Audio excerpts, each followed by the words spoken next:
So today we're going to extend what we've been learning about cat-cow and spine mobilisation. So starting once more on all fours with your wrists directly underneath your shoulders and your knees below your hips. And just taking your left hand and threading it underneath the right shoulder so that you're bringing the side of your face, the left side of your face, down towards the mat, and it's encouraging a twist in the upper body. So popping up onto the fingertips of the right hand and looking underneath the right armpit, you'll feel that you get a nice stretch across the front of the chest. And if you can't get your face quite down to the mat, use a brick or a cushion or something like that just to bring the ground a little bit closer to you. We're still getting the benefit of the twist here, coming up onto the fingers of the right hand. So really feeling the twist in the torso and the spine. And if you want to take this stretch a little bit further, you can actually raise that right arm up. But for now, it's just nice to explore what you've got. Taking your time, really breathing into the belly here before slowly bringing yourself up to all fours before going over onto the other side. So either using the brick or moving it out of the way.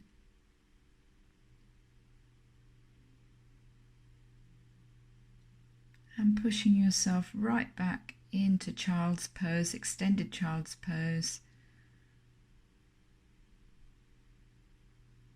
And then bringing the hips forward, having a nice stretch here in hanging cobra.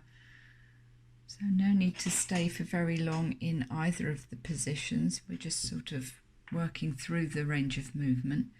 And then taking the right arm and threading it through and underneath the left arm as you bring the right side of your face down to the mat to see how the twist feels on this side of the body. So perhaps coming up onto the fingertips of the left hand here, or just laying in stillness, seeing how it feels, breathing into the belly, being aware of what sensations you're aware of.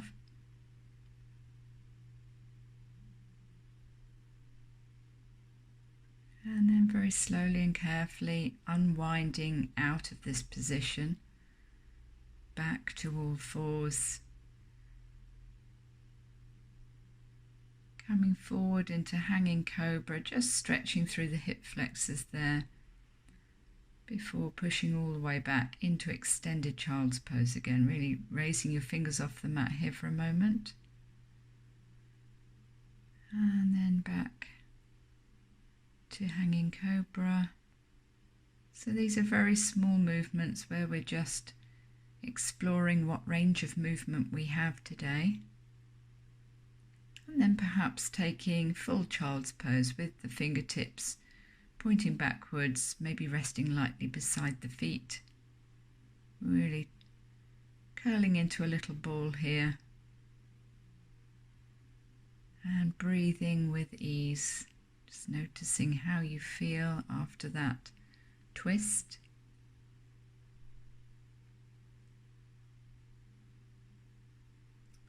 And then slowly as we come out of child's pose, coming back to all fours, setting yourself up first of all in a nice neutral position. So imagining that your back is completely flat. And then slowly extending the right leg away long and flexing into the foot as we lift it off the mat. And then reaching away with the left hand. Imagine that you are going to shake hands with somebody, so the palm is in that sort of orientation, and looking directly down at the right hand here. So we're in a lovely full spinal extension, and then bringing the knee and the palm back to the mat before just seeing how things feel on the other side. So stretching away long with the left leg, flexing into the foot, reaching away with the fingers. Head and neck are in neutral, so you've got a lovely long extended spine here. So this is actually a balance here, which is really working the ab muscles.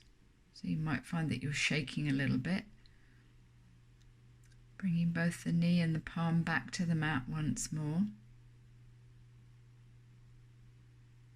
Let's go once again.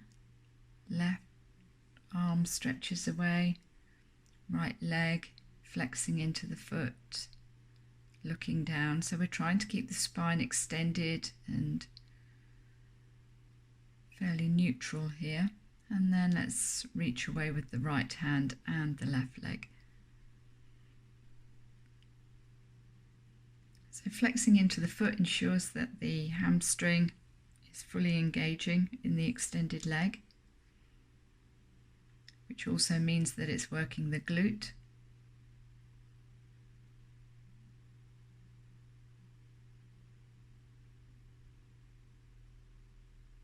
And then once we've finished that, just pushing your bottom back towards your heels again and taking extended child's pose once more, really stretching the fingertips away here, so this will feel very active in the shoulder girdle.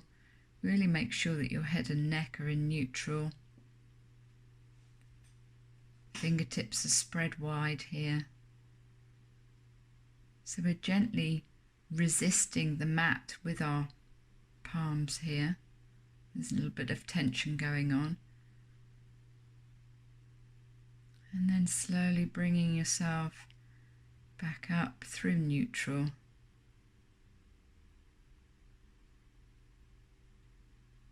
And extending the right leg away, then the left leg away. And lowering yourself down onto your bellies here. So having a little roll from hip to hip. So toes are tucked at this stage. And then untucking the feet so that the backs of your feet are lying as flat on the mat as they can. Bringing your elbows so that they're directly underneath your armpits. And your arms are only as wide as your rib cage here. Hands are spread again, looking down towards your thumbs. Really bringing visualization to lengthening in your spine here. Making sure that the tops of your feet are pressed into the mat, the tops of your thighs and your pubic bone really pushing down here. And then bringing your awareness to your forearms and just press away out of the forearms. So this is a very small and gentle back bend. It shouldn't feel anything more than that. This is Sphinx pose. So we're just looking down towards our thumbs, getting a little bit of length in the front body as the muscles in the back contract. Just holding here for a few breaths and then just twizzling the elbows out and allowing your head to rest on your palms. Taking a few breaths here, just really releasing everything. Breathing with ease into the belly.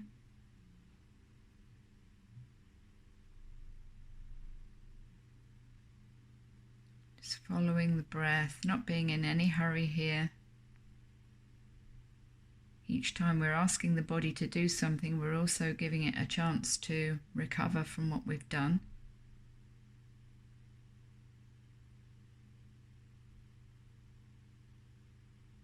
So tuning into whatever sensations that there are.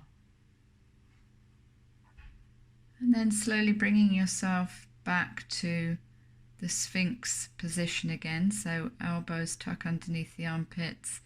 They're quite narrow. You're looking down between your thumbs. Engage with the tops of your feet, your thighs, your pubic bone, and then push into those forearms as we take that small back bend again. So once more checking that you're not pushing any further than you need to. This is a not how far can you go kind of stretch. This is how little do I need to do to actually get a bit of a back bend going there. So always we're looking for the balance between effort and ease. And then bringing yourself down once more to just rest your forehead on your stacked palms. or the backs of your hands rather. And breathing here, making sure that you're breathing into the belly, noticing if and where you can feel the energy flowing.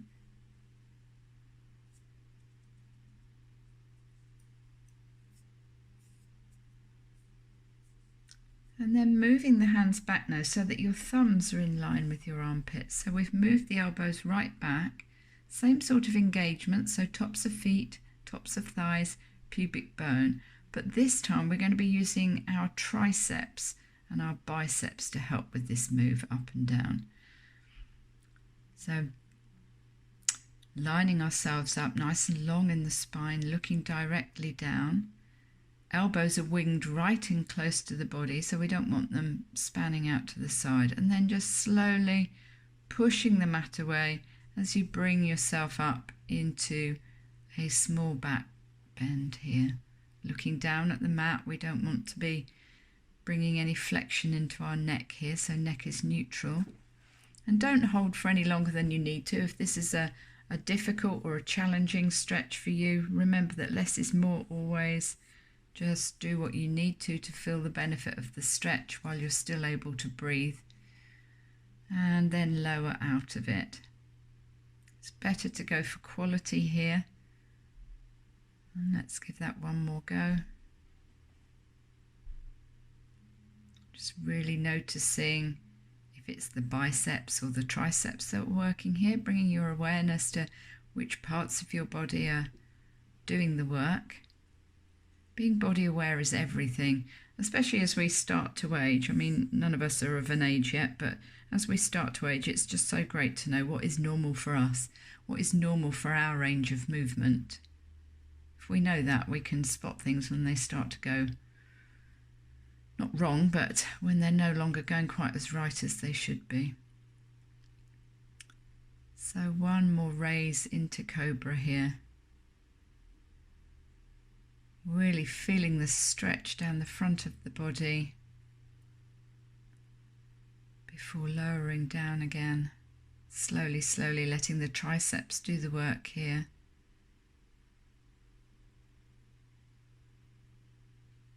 Seeing how that feels now. We've given our body quite a few little challenges. So resting the head once more on top of the stacked hands. Maybe rolling from hip to hip just to iron out any areas of tension that might have crept in while we were doing those back bends. It's always nice to take a little counter posture once we've been working vigorously into one area or another.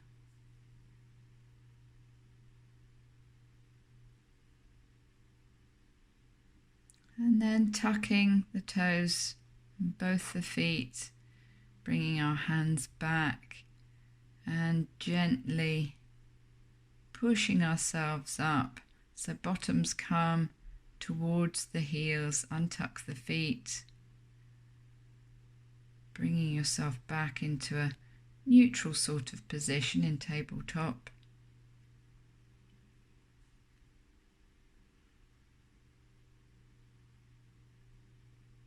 And then from here, leaving your knees bent in a right angle, just popping down onto your forearms. So this is puppy pose. So we're taking a nice little, we're taking a counter to a back bend here. We're kind of arching through our back as we stretch away and bring as much of our arms as we can down onto the mat. So as long as the hips and knees stay exactly where they should, it doesn't matter how low to the mat you get. But what we're doing is just getting a beautiful stretch into the spine here. Just taking it in the opposite direction to what we were doing when we were working in Cobra. So this should feel very restorative. If it doesn't feel that, then back out of it a little, put a bit more weight into your hands and bring them a bit closer to your knees. So this should feel nice. We're always looking for feeling nice rather than feeling like really hard work. There will be some things that are challenging, but there should be an element of, once you've got to the position you're trying to get into, there should be an element of ease in it. And then slowly just walking the hands back in a bit closer to the body. Setting yourself up.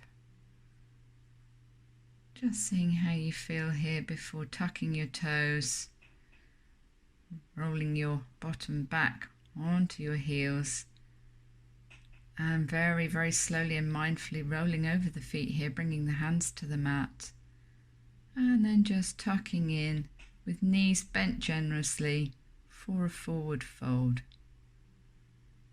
So just seeing how this feels here. No hurry at all to roll up. Really tuck that chin in. This will stop you from feeling dizzy. If you curl up too quickly, you'll feel a bit dizzy. And then just coming to stand in Tadasana and taking a breath or two here.